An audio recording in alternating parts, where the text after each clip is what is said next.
күн баршаңызға, сіздермен бірге доктор-терапевт Ибрагимова. Бүгін сіздерге аллергияның асқазанмен байланысы туралы айтамын. Әрине, бұл жерде барлығы асқазанның қышқылдылығының төмен болуымен байланысты.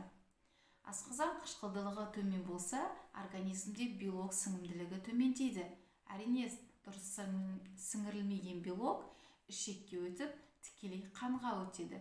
Және терідегі аллергиялық өзгерістер гиперсезімталдық өзгерістермен сипатталады. Білесіздер, аллергияның көбісі бұл белокпен байланысты.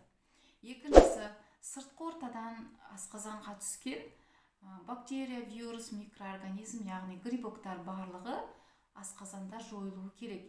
Егер асқазан қышқылдылығы төмен болатын болса, ас қорытудың басқа бөліктеріне өтіп, сол жерде көбейеді. Және үшіншісі, асқазан қышқылдылығы бұл микроэлементтердің сіңірілуі үшін өте қажет.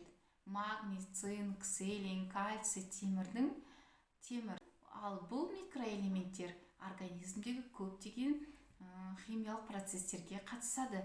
Әрине, иммунитетке жауап береді. Ал иммунитет төмен болғанда аллергия және астма даму қаупі жоғары болады. Асқазан қышқылдылығының төмен екенін көрсететін белгілер кекіру, изжога, метеоризм, іштің кебуі, астың дұрыс қорытылмауы, тамақтанғаннан кейін асқазандағы ауырлық сезімнің болуы.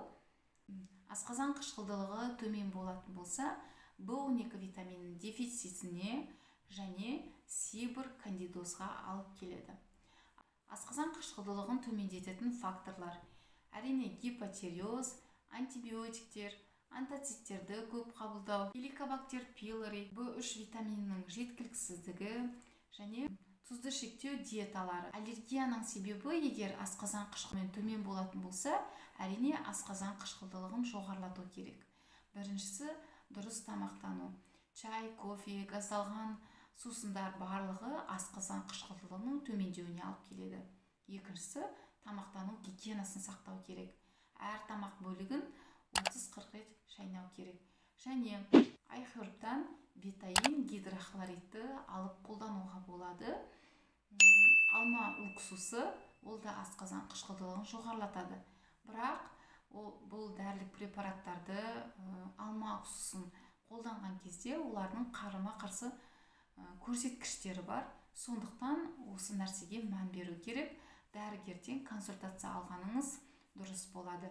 Бұл видеомыз танымдық мақсатта жазылды. Әрбір емді қабылдағанда дәрігердің бақылауымен қабылдаған дұрыс.